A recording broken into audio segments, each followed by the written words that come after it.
되게 풍족한데요. 좀 이런 문화생활을 좀 해야 될 텐데 그림도 있고 뒤에. 이게 카페랑 갤러리랑 이렇게 합쳐서 놓은 것도 되게 아이디어가 좋은 것 같아요. 이런 데도 좋지만 또 어디가 좋은지 알아요? 생태원. 그 이번 주 게스트가 계신 그곳? 그렇죠. 우리나라 최초의 국립생태원, 그리고 초대 원장님이신 최재천 원장님. 근데 우리나라의 최초의 국립생태원이면 그 규모가 어마어마할 것 같은데 어느 정도가 되는지 아세요? 충남 서천군 일대 30만여 평이고요. 우리나라 최고 규모. 네. 저희 집보다 살짝 크네요. 그러면. 살짝만. 거기까지?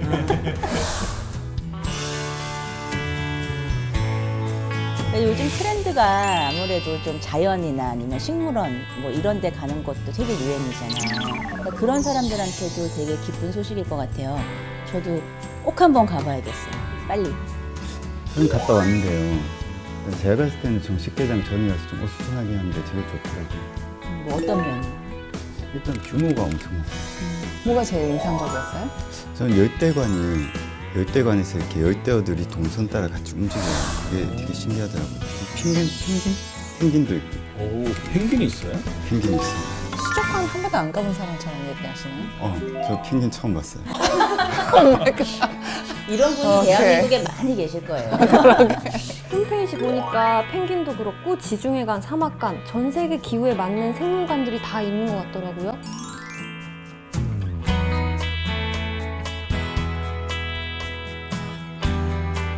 초대 원장이신 최재천 교수님도 유명하신 분이죠. 그분 그 통섭이란 개념을 우리나라에 소개한 분이 많이 있을까요? 맞아요. 한때 우리나라 인문학계에 신선한 발음을 일으켰던 단어죠. 통섭. 통섭.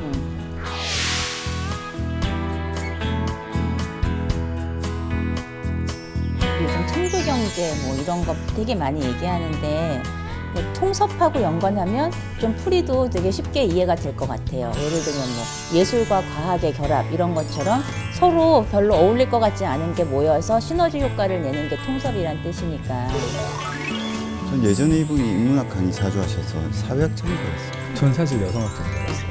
그분 그 호주제 폐지 운동 같은 거 할 때 재판에 막 앞장서서 나오시고 그러셨잖아요. 맞아요. 동물의 세계와 비유한 프레젠테이션으로 화제가 되셨는데 실제로 그 덕분인지 모르겠는데 이 재판 직후에 호주제 위헌 판결 났었어요. 근데 그게 다 통섭이라는 개념을 바탕으로 했기 때문에 가능한 일이지 않았을까요?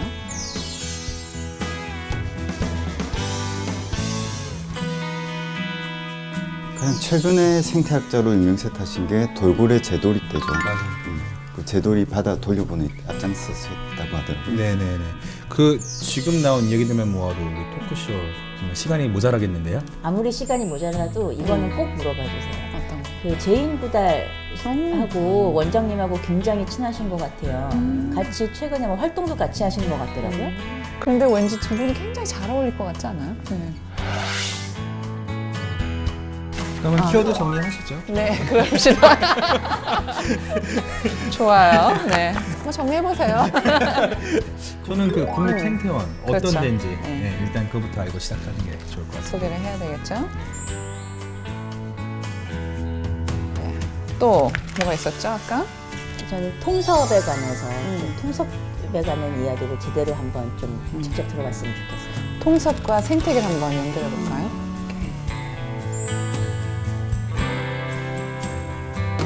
그 최혜천 원장님 개인에 대해서 좀 그래요.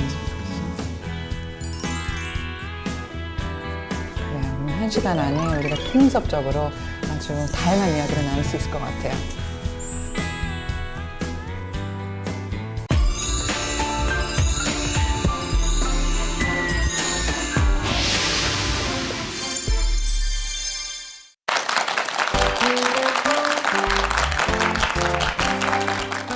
Our ecosystem is a place where nature and humans coexist, and ecological research is seen as the next growth engine. The National Institute of Ecology was recently launched to oversee research in this area. And today on Heart to Heart, we have with us the founding director, Choe Jae-chun. Thank you, Mr. Choe, for coming on the show. Thank you. Now, I know this is not your first time on Heart to Heart, but it's the first time as the founding director of National Institute of Ecology, and it just recently opened. So what's the initial response been so far? Well, general public, the general public seems to have lots of interest, and I have a tremendous fear, so to speak, to meet the expectation. We have to do a number of things before we really open to the general public. So I'm busy at the moment. But you yourself have kind of raised the bar high, haven't you? In quite a few interviews, you mentioned that you want to make the center comparable to the UKQ, Royal Botanic Gardens, or the Smithsonian Tropical Research Institute. So you've set the bar so high. But Yes, I guess I dug my own own grave, I guess. Yes, but when you go to National Folk Museum, for instance, I think their job is, in my opinion, relatively easy because it's our own heritage stuff. So you just put out in a very nice fashion. People would enjoy, wow, Korea has a lot of interesting historical objects. But something like Natural History Museum or Botanical Garden or ecological park, something like that, are everywhere.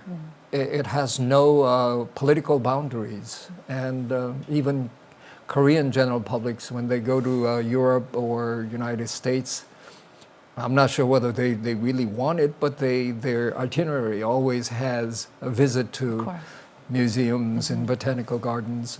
So they've seen them. So their standard is very high. And if we aim at the lower level, I don't think we can get Korean people to come to the aquarium. So I decided to shoot higher, but I'm not sure whether I could really meet the. I think you're being very modest. I mean, you seem very confident that this aquarium, which is the part that's open to the public from the National Institute of Ecology, that'll be open to the public. Right. That it'll satisfy locals and probably foreign visitors as well. What gives you the confidence? I hope so, because we have 4 different size dome structure. When you go into the first one, the ceiling height is maybe about 35, 40 meters, and it's got a lot of tropical plants, and some vines are climbing up, and so you would feel the kind of feeling that if you go to real tropical jungle. There will be a lot of interesting tropical plants and animals, and we can talk about why they are important in tropical ecosystem. Then you move into a desert ecosystem dome, and then Mediterranean ecosystem, and eventually a temperate zone ecosystem. Well, within that how many hours, you will experience practically all the ecosystems in the world. Oh, I forgot, below, underneath, we have a Antarctic system as well, with the penguins and stuff like that. So you can literally have a world tour, so to speak. There isn't any place where you can get that kind of feeling. So to a certain extent, yes, I am confident that people will like it. That's amazing. I can't imagine how you would collect the specimens. You must have, is it tens of thousands or millions of specimens to collect from all over the world? If you include microorganisms, I suppose it's millions. But we try to find the representative specimens, interesting specimens. Or what we can call keystone species, the kind of species that must be there to represent that system. So I think the people will come, and if they understand the relationships among those plants and animals, it will be quite educational and quite fun. So did employees travel all around the world, even to Antarctica, to collect the specimens? How do you collect them? Well, some of them were directly from the natural habitats, but some others are from other institutions. one of the important things we have to make sure is all the specimens we have must have the right kind of biological information. We can't just go to Cambodia and, oh, hey, there's a nice looking, beautiful plant. Can't just pull it up and plant in the system, because we have to know what that is, where it's from, and all those scientific information has to be accompanied. So many times it's easier to actually get the specimens from more established institutions. So a number of them are actually from those institutions. I ask you that because I know that while you were at Harvard University, you actually Yeah. spent quite a lot of your time roaming around jungles. Is that right? Yeah, more than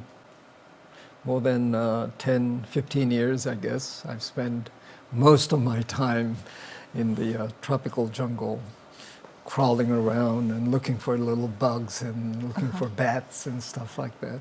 But Fun you say stuff. that with you say that with a big smile on your face. Yeah. That was a very happy time for you. Yes, indeed. I don't know whether people would understand this feeling, but whenever I go to the tropical countries, you get out of the airport, and you get that air, very stuffed air, hot and humid. But then I just so happy. I'm back in the jungle. And when I'm in the jungle, tropical jungle, I don't know. I don't worry about really anything. I can't think of anything related to my daily life. I forget everything, and I just enjoy the animals and plants. There are just so many interesting little things and big things. So I'm happy. That sounds like a great byline to attract visitors. Forget all your troubles and then just Exactly. enjoy life at its Exactly. fullest. That's amazing. I know that you also participated in the project to build the National Institute of Ecology from the very beginning, the planning stages, and your travels around the jungle environments and all that must have helped. Did you bring that into the planning stages from the very beginning? How long was the planning?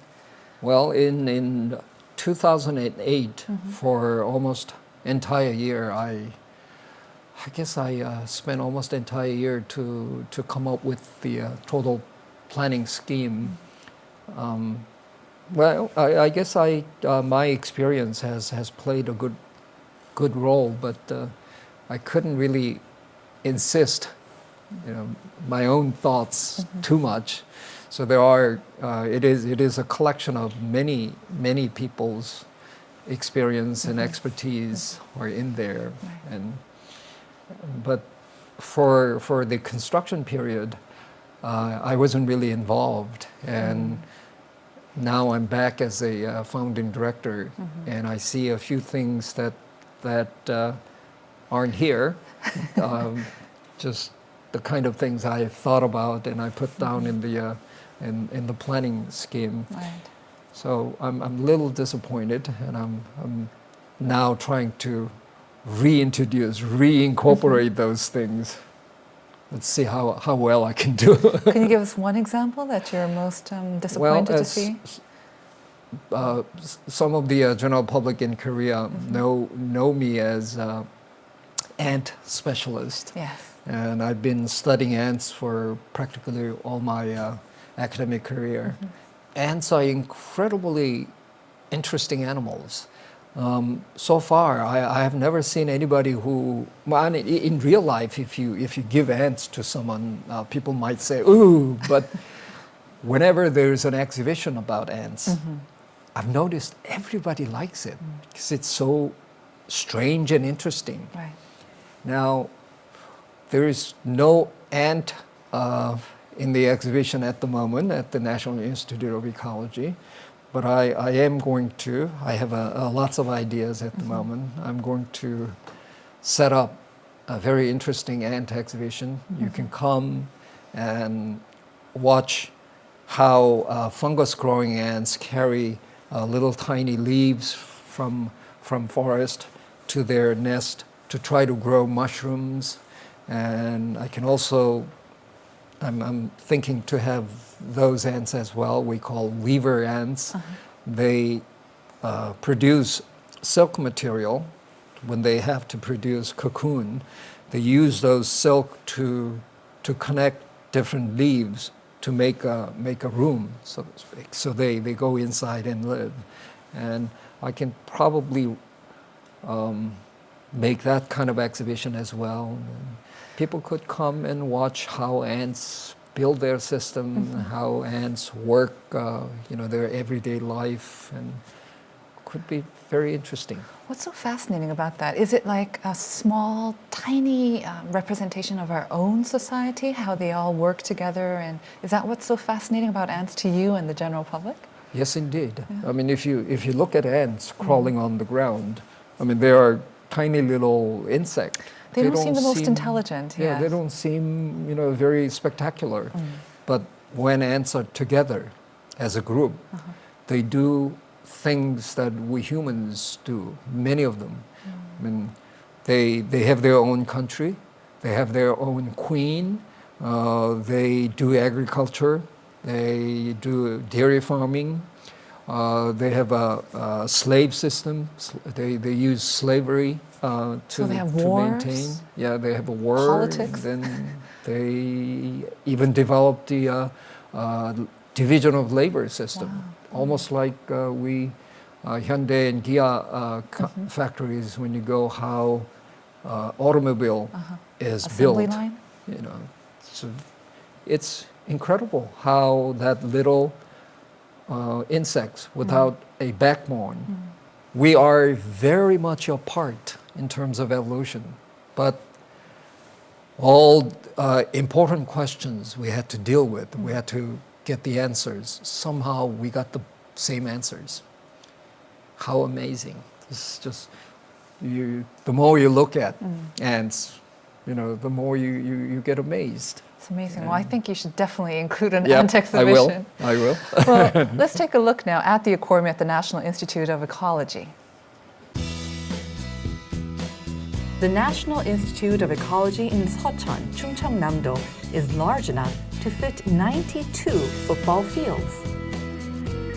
The NIE is an ecological park where visitors can experience a wide variety of ecosystems. It is the largest of its kind in Korea. 여기는 방문자 센터인데요. 국립생태원을 찾아오시면 아마도 제일 먼저 들리게 되는 곳입니다. 여기 국립생태원이라는 곳이 지구상에 있는 거의 모든 생태계를 경험하고 또 배워볼 수 있는 그런 곳이거든요. 그래서 여기서 먼저 생태계란 무엇인가 하는 설명을 조금 듣게 되실 거고요. This is where everyone starts their tour of NIE. Here, they can learn all about the Institute and its exhibitions. Next is the NIE's core facility, the Aquarium Exhibition Center. The aquarium is called Little Earth because it is a microcosm of all the major ecosystems on our planet. The tropical zone recreates the rainforests of Africa as well as Central and South America. It's personally recommended by Director Choe, who explored real tropical jungles while working on his doctorate at Harvard. 여기는 열대관입니다. 이렇게 멋진 열대어들도 전시가 되어 있고요. 걸어 다니시면 마치 열대 정글을 돌아다니는 것 같이 이 열대 식물들과 넝쿨들 이런 것들을 다 두루 구경하실 수 있습니다.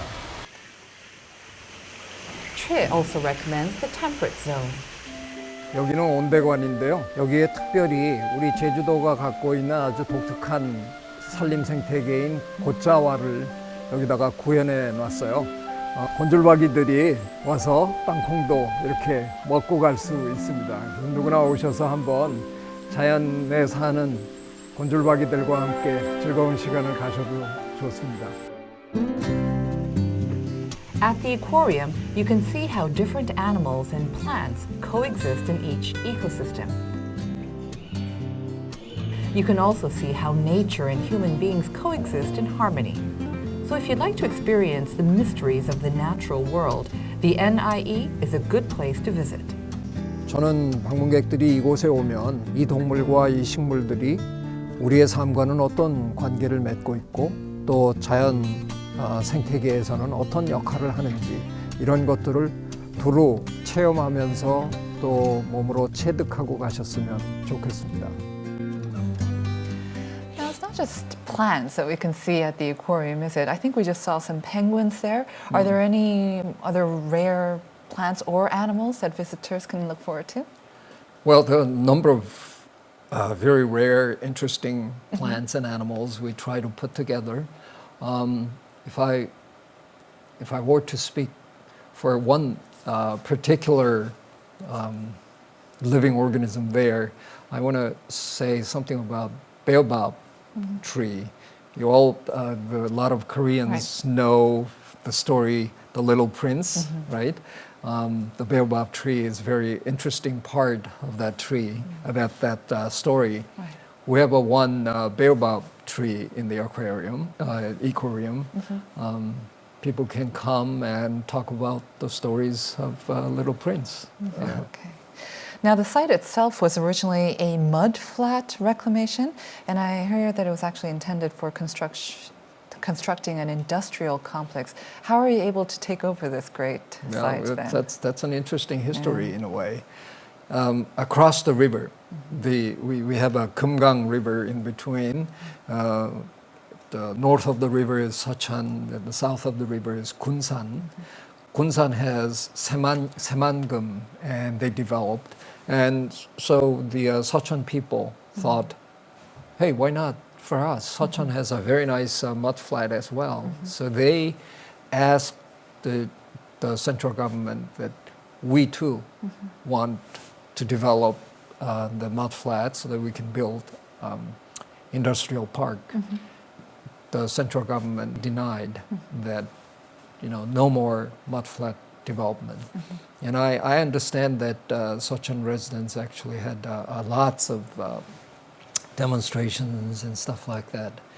And in the end, the Ministry of Environment's alternative idea was, we'll build you the National Institute of Ecology. You can imagine, how the response must have been. Were they appeased? They didn't like it. No. I mean, we wanted factories, and you're Jobs. building institute. No way. But somehow they constantly talk to the people there.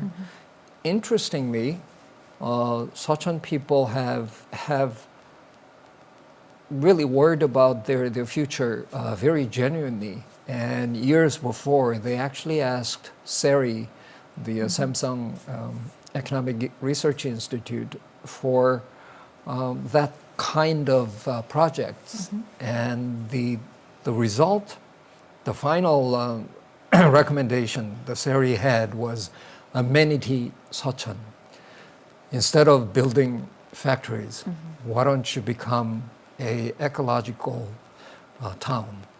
Environment-friendly town. I think that's your future.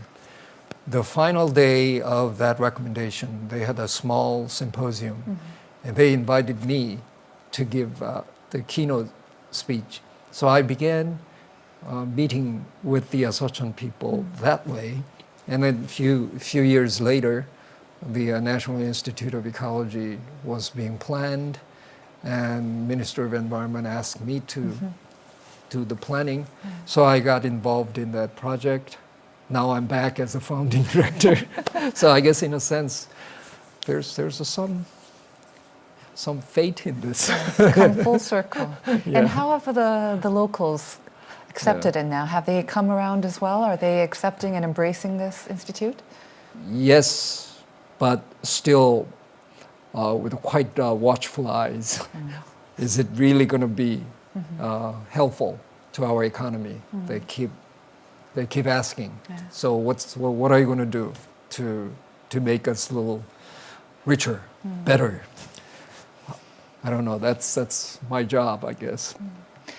environmental projects in general don't seem to yield results immediately, not like an industrial complex where you'll get numbers of jobs, thousands of jobs and profits right away. But it just takes more time, doesn't it? And also, it's a different kind of calculation has to be there. right. I mean, our current economic theory always calculates, how many jobs or how much money you generate.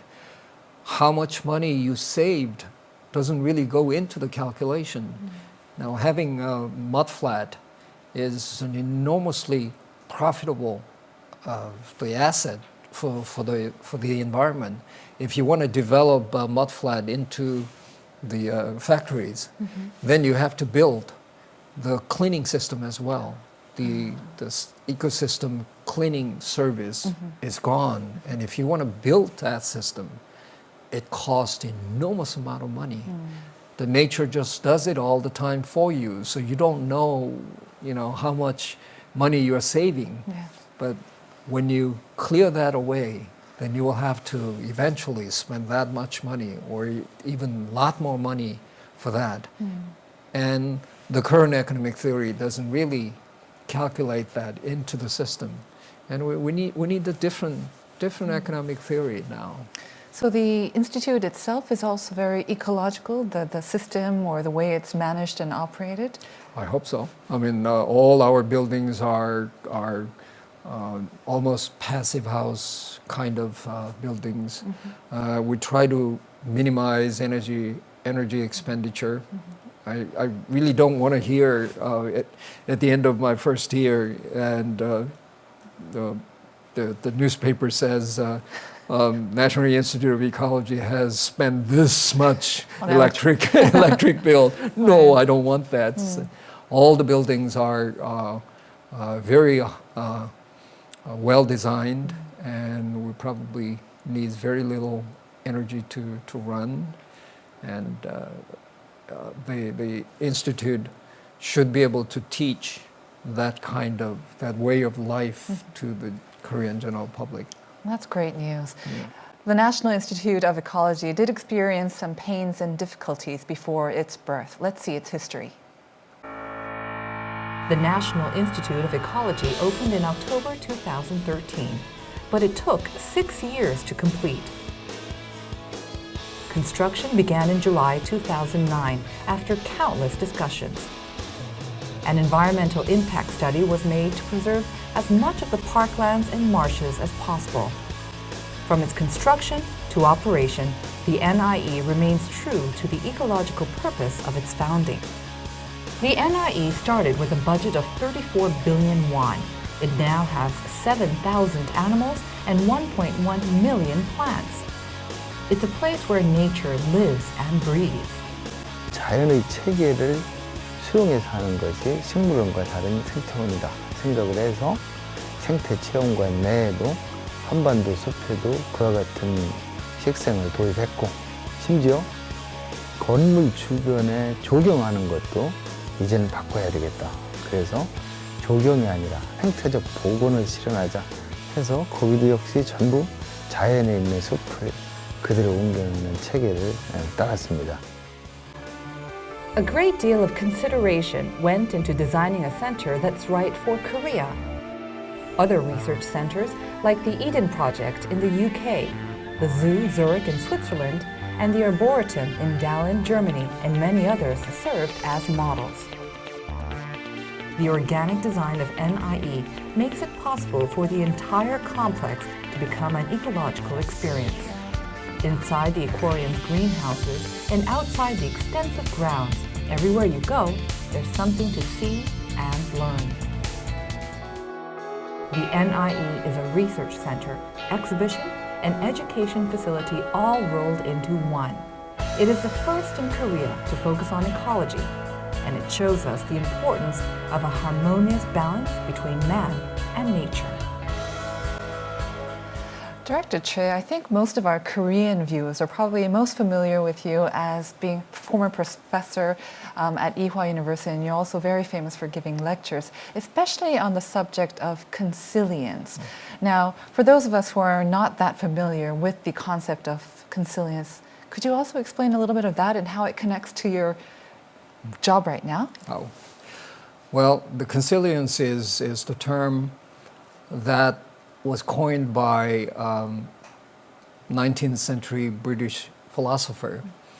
I guess in Asian culture, in some sense it is almost natural that we move around different topics throughout our lives. And at the end of your life, you will put them together and try to make some sense out of it. But we went through that very typical compartmentalized approach period in the 20th century.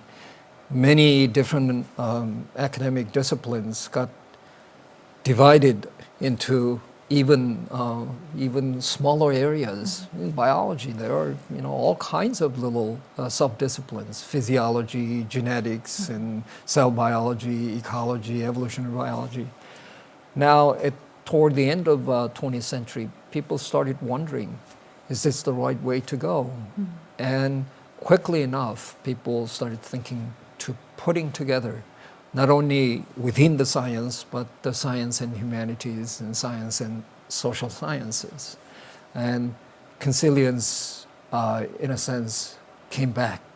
And my advisor at Harvard University, Ed Wilson, wrote a book and that kind of issue, and put the title of the book as Consilience. And I translated that book into Korean and thought about how I should translate this particular word, consilience.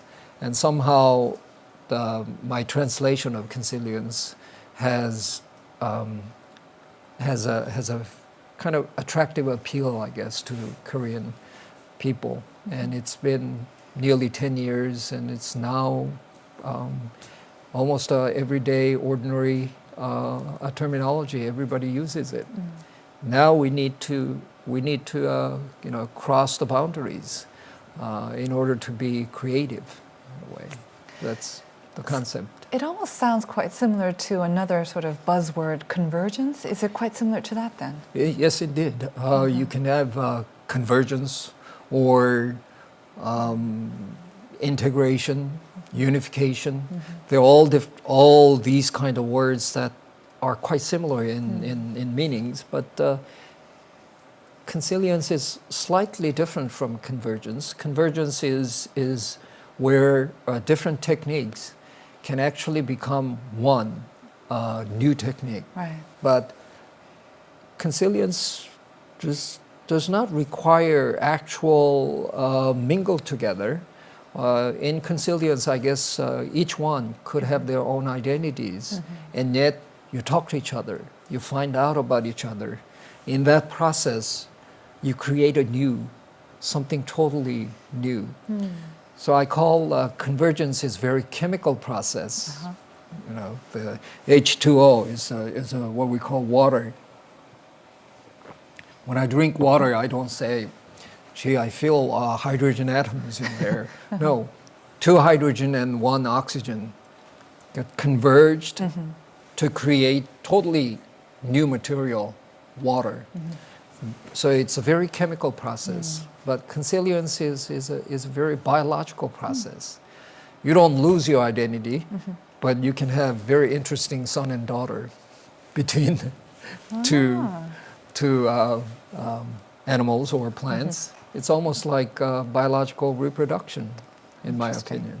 Yeah. And it almost quite sounds like a management philosophy as well, that I think maybe a lot of companies or schools might even take. Do you also apply the principles or some concepts of consilience to the National Institute of Ecology? Are you applying some of that as well?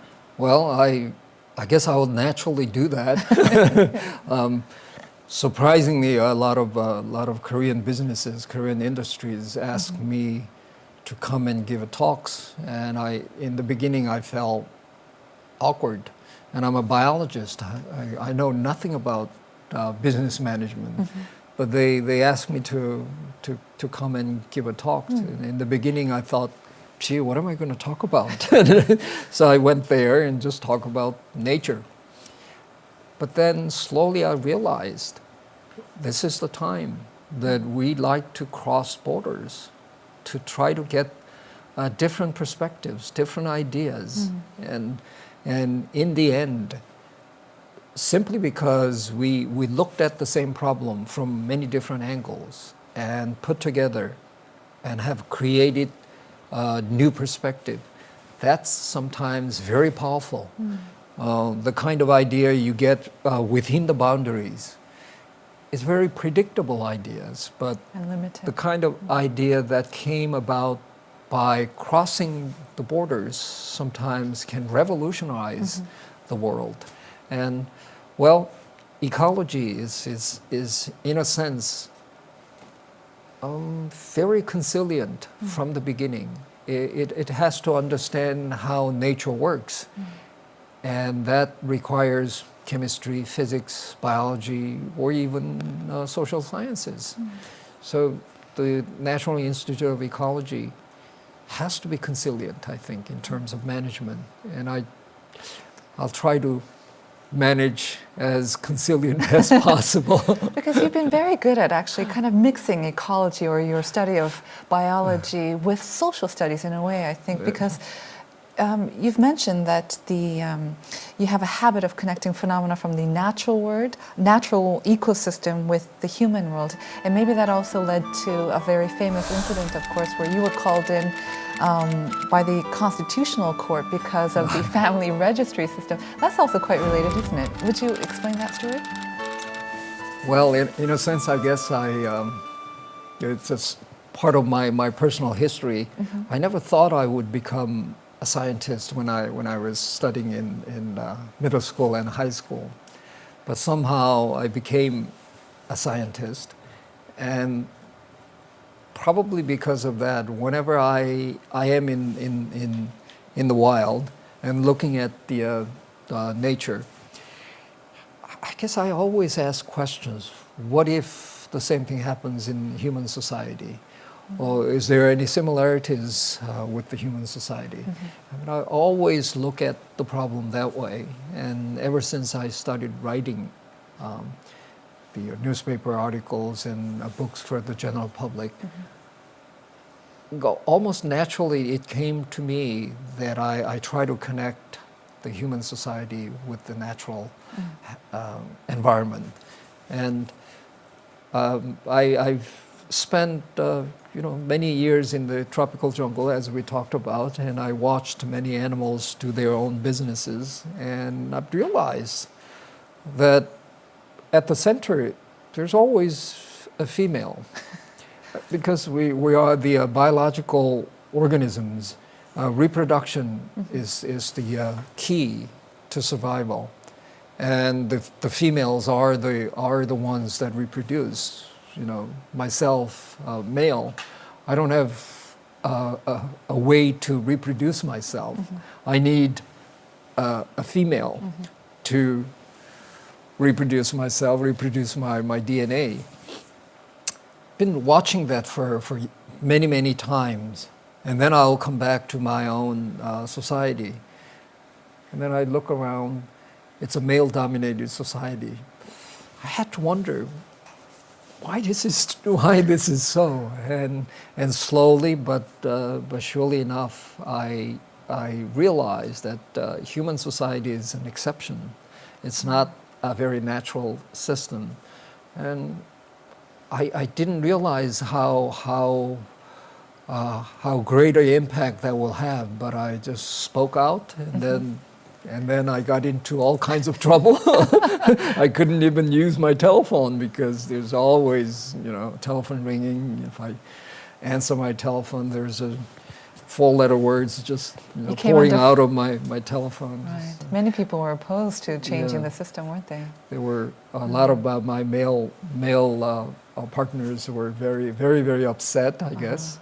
But eventually, we were able to abolish that very unnatural system. Yes. And so I became fairly famous for Korean women, I guess. You actually became the first male recipient of the Women Rights Activist Award as well. That's quite an honor. My son, when he heard that news, and said, "Dad, what kind of movement did you do? I mean, I've never seen you picketing or anything like that. So it's a strange kind of feeling, but yes, I guess still the only Korean man who The won first that and only. award." Okay. So you mentioned before when you were younger, you never wanted to become a scientist or a biologist. What happened? What did you want to become? Well, I don't. It may sound silly, but it's not. It's not just I want to become something. I was so sure that I was born as a poet. I mean, I thought it was my destination. God sent me to this world As a poet. as a poet. Did you write a lot of poetry when you were young? Well, from probably about 9-year-old, I started writing poetry, and then some on a very unexpected way. Some of my friends were going someplace, and I was playing, I guess, soccer or something in the playground. It was my sophomore in middle school, and I got curious. So I ran to them and said, "Where are you going?" And they said, "We're going to go to a writing contest." I said, "Oh, really? Could I come?" So I don't know. You can ask a teacher. So I run to the teacher, the Korean teacher. I said, "Could I come along?" He said, "Oh, fine, you come along." I didn't have money, and so for entrance fee, the teacher paid you for money. me. So I went in, and they gave me a paper, and they gave me two subjects, and I wrote a poem, and somehow I got the biggest prize, and since then, most of my teachers at school started calling me poet, and some of my friends calling me poet. So I thought, yes, It's your destiny. I'm a poet. So I lived like that, but we have this very funny education system. You divide students into two channel. And when I was going to high school, back then it was all science, science. The school wants to put almost everybody into science. Instead of humanities. Right. So I was put into science channel, and I said, no kidding. I mean, I'm a poet. I can't be here. So I did all kinds of demonstration in school, but the schoolmaster didn't budge, and so I had to go to a College of Science. And but now I'm really thankful for that schoolmaster. He somehow knew my my future in a way. If I go along with the humanities channel, I don't think I would become I would have become poet. Well, I don't know. Maybe I have, but I don't think I'm a great poet at the moment. I probably look at some of the great poets and gee, how could I write that kind of poetry? But somehow I went through science track and still like to write stuff. And I became a writer, and I write a lot of essays, and I write books. I often look back, if I really went through the humanities track, would I become really fairly successful writer?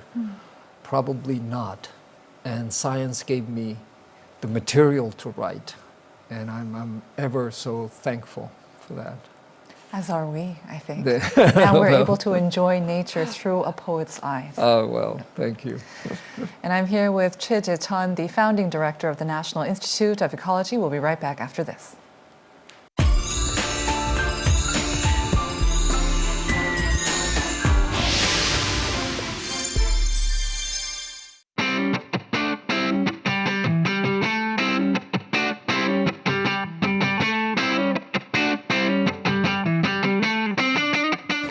높게 만들어 놓고 뭐 그런 데 가갖고 와 대단하다. 미국민이 대충 그 수준을 넘어섰거든요.